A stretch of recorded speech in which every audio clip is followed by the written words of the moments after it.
We Are With You, Arab Brothers, by Mao Tun and others. Foreign Languages Press, Peking, 1958. Printed in the People's Republic of China. Editor's Note: At a time when the peace-loving peoples of the world were cheering the birth of the Republic of Iraq and the victories of the Lebanese people in their liberation struggle, the U.S. imperialists sent their troops to Lebanon, thereby committing carefully planned aggression against that country. Following closely in the footsteps of their U.S. partners, the British imperialists dropped armed forces into Jordan to buttress the brutal rule of King Hussein and to threaten the newborn Iraqi Republic. These interventionist acts directed against the just struggle of the Arab people for freedom and independence are absolutely intolerable to the peoples of the world. The 600 million Chinese people are determinedly opposed to the heinous crimes of the U.S. and British imperialists in invading the Arab countries, and their indignant voices are still reverberating throughout the length and breadth of the country. From major cities to remote villages, from factories and mines to schools and universities, and from wooded plateaus to busy coastal ports, mass rallies and demonstrations were held against aggression and for defending world peace. An endless flow of written protests has been lodged with the aggressors, and a veritable forest of hands offered in friendship to the Arab people. For a dozen days or so immediately following the momentous happenings in the Middle East, Chinese workers, peasants, poets, professors, writers, artists, in fact, people from every walk of life, took to their pens and brushes and produced innumerable poems, articles, and drawings full of intense feeling and righteous indignation. These works fully express the spirit and determination of the 600 million Chinese people in their support of their Arab brothers. This collection contains merely a minute fraction of such works, but we hope that it will serve to convey to our foreign readers the deep feeling of the Chinese people.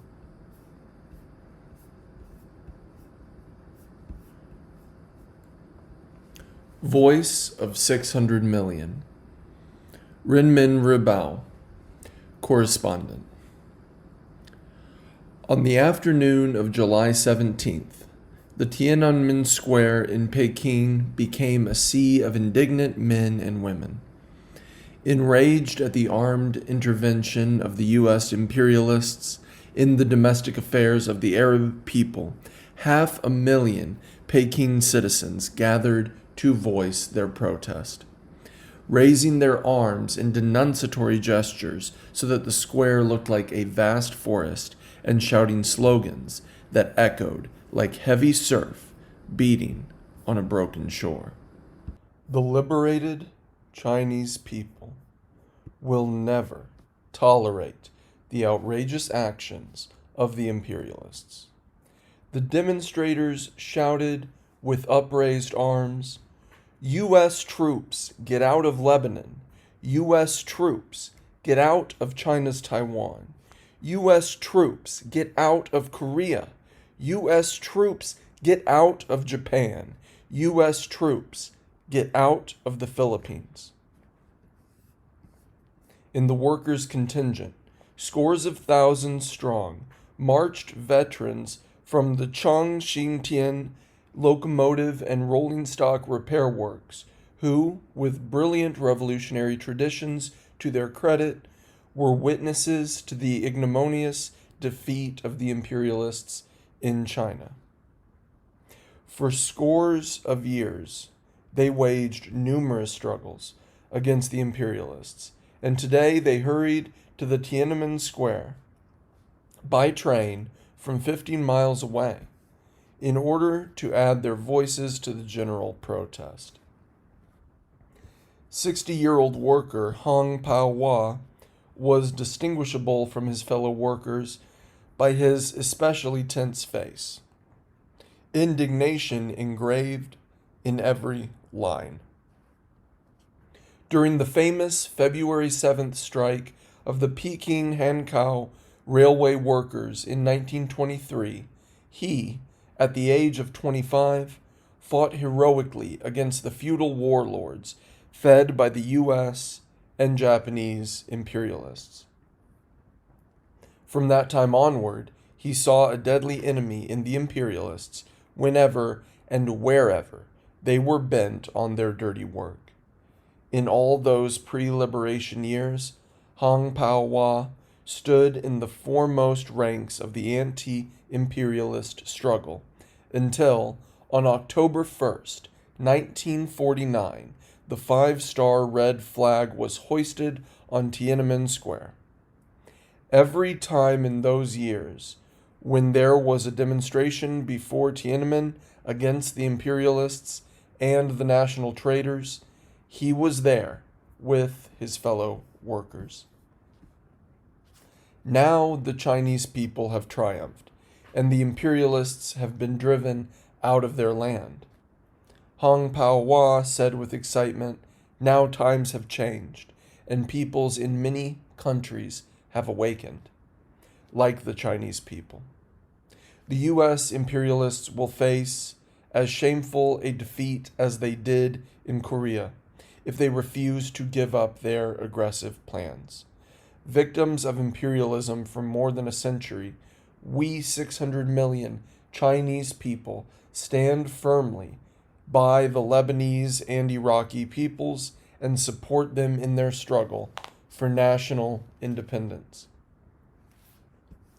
Many of the workers in the marching columns had been volunteers in Korea, where they had learned what the U.S. imperialist aggressive forces were really worth. Chang Ching-chun and Chi Chen-woo, both of whom were in charge of transport of supplies during the Sangkum-ryong and other campaigns, put it like this: compared with the days of the Korean War, the world forces of peace and the movement for national independence have grown still stronger. The east wind has prevailed over the west wind. The U.S. imperialists will be smashed to smithereens should they refuse to learn a lesson from history. Marching abreast among the 1,600 demonstrators from the Chinese Academy of Medical Science were Wu Wei-jian and Fei Li-min, both surgeons in the China Union Medical College, and a dozen of other medical personnel.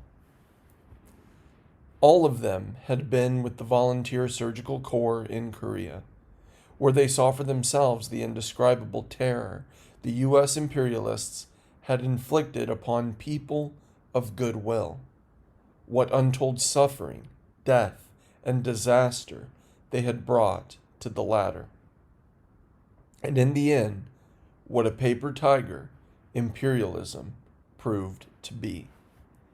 They said that, as witnesses to history, they were firmly opposed to the war intrigues of the U.S. imperialists in the Middle East. They demanded their immediate withdrawal from Lebanon. An 80,000-strong contingent was formed by the students and faculty members of more than 30 universities and colleges in Peking. Students of the Peking University came to the Tiananmen Square by noon, long before the opening of the mass meeting. They sang a song they had composed. "We support you, our Lebanese brothers. Let's rally together and fight boldly and unceasingly. Let's hold aloft the great banner of anti-colonialism and resolutely smash the U.S. imperialists. At the eastern end of the square, students of the Peking Normal University gathered together. Here, students of the Department of Chemical Energy were putting on a newly written skit caricaturing U.S. imperialists. Ike gets nervous and has a relapse of his heart, complaining when one of his secretaries reports the news of the uprising of the Lebanese people and the establishment of the new Iraqi government. Dulles and Nixon rush in. Asked by Ike and Dulles to go to the Middle East to carry out conspiracies, Nixon covers his face with both hands and whimpers, "But I've just had a beating in South America. My face is still swollen." The skit sent the crowds into roars of laughter. Then the students recited a poem one of them had written. "We warn you, U.S. imperialists, never forget your shameful defeat at the 38th parallel. That was your infamous end." The professors also were at the Tiananmen Square hours before the start of the rally. Wang Sei-ching, in his 60s, said, "I'm here to add my support to the cause of justice." 70-year-old Su Ping-chung came on foot to take part in the mighty demonstration. "As a scientist," he said, "I can by no means tolerate the U.S. imperialists kindling a war blaze, and I cannot sit idly while they are doing something which might destroy peace in the world. When the U.S. imperialists have gone to such extreme as to violate openly the UN Charter and meddle with the home affairs of others, peoples throughout the world are duty-bound to cut off the aggressor's claws and uphold the sacred cause of universal peace." Before the meeting opened, Wu Suwei, director of the China Youth Art Theater in Peking, led more than 100 of his colleagues to the square. There, under the scorching sun and the big banner expressing their unreserved support to the righteous struggle of the Arab people, they performed several skits, including a ditty entitled "U.S. Imperialists Are Not Allowed to Intervene in the Middle East," a playlet, "U.S. Imperialists Clear Out from Lebanon," and an operetta, "The People Are the Mightiest." Forceful condemnation of the U.S. imperialist aggression, these shorts were punctuated with tumultuous slogans from the crowd: "U.S. imperialists, get out of Lebanon," and the like. To express their support of the just struggle of the Lebanese and Iraqi peoples, more than 200 akhunds and caliphs arrived at the Tiananmen Square even earlier. These Muslims came from 40 mosques in all corners of the capital. Among them, Salah an-Sheway, imam of the famous New Che Mosque, visited the Middle East in the autumn of 1956, where he saw with his own eyes the mounting anti-imperialist struggle of the Lebanese and other Middle Eastern peoples, as well as their profound friendship towards the Chinese people. When he was in Beirut, the Lebanese capital, wherever he went, he found himself surrounded by crowds shouting, "Long live People's China." A noted mufti in Tripoli told Salah an-Shaweh that the Eastern peoples had stood up. A young Iraqi Muslim in the Syrian capital, Damascus, said to him that the Chinese people had emerged victorious, but the Iraqi people had yet to realize their ideals. He hoped that the day would come soon when he would be able to travel between Iraq and China as freely as possible. Now, on the Tiananmen Square, Salah an-Shewei told the demonstrators around him, "Today the Iraqi people have realized their ideals. We Chinese Muslims offer our hearty congratulations to them on their victory." Among the housewives in the demonstrating columns was 53-year-old Chao Chen, widely known as a woman peace fighter, who marched at the head of the contingent of her district, holding aloft a banner bearing the words, "Defend World Peace." In 1953, Chao Chen worked tirelessly for the peace movement. Day after day, she made house-to-house visits and collected more than 2,000 signatures to the Peace Manifesto. Now, together with other demonstrators, she shouted indignantly, "U.S. aggressors, get out of Lebanon," and "oppose the U.S. imperialist intervention in the home affairs of the Arab people." The Iraqi writer Giab Tuma Farman, who is now in Peking, celebrated the victories of his people's anti-imperialist struggle together with the Chinese people. To the dense crowd on the Tiananmen Square, he said with a deep feeling, "The recognition by the Chinese government of the Iraqi revolutionary government and the Chinese people's support to the Iraqi people's struggle are an extremely powerful stimulus to us. We know that there are many difficulties in our way forward, but we are fully confident that we shall be able to overcome all of them because we are not alone in our struggle. We have the support of the heroic Chinese people, the peoples of the other socialist countries, and peace-loving peoples all over the world. A dozen students of the United Arab Republic, now studying in Peking, were greatly moved by the scene of hundreds of thousands of people voicing support to the Middle Eastern peoples. One of them, by the name of Taher, said, "The Chinese people are consistent supporters of all struggles for peace and justice. When the Anglo-French imperialists invaded Egypt in 1956, I saw in the Cairo papers pictures showing the Chinese people in their protest demonstrations. It moved me immeasurably and gave me a mighty stimulus and strength.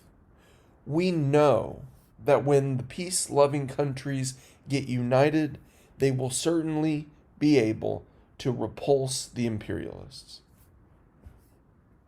During the huge demonstration that followed the rally, numerous columns marched along the city's main streets. They shouted indignant slogans that spread out like surging waves. Joined with the waves of the Euphrates, these rising surges will swallow up all the warmongers. And, added to the enthusiasm and determination of the new Iraq that has risen on the old, the resonant voice in support of the Arab people will destroy all the fantastic dreams of the warmongers. From the Renmin Ribao of July 18th, 1958. To hear the rest of this audiobook and download a full PDF of the book, please visit patreon.com/COZMUN.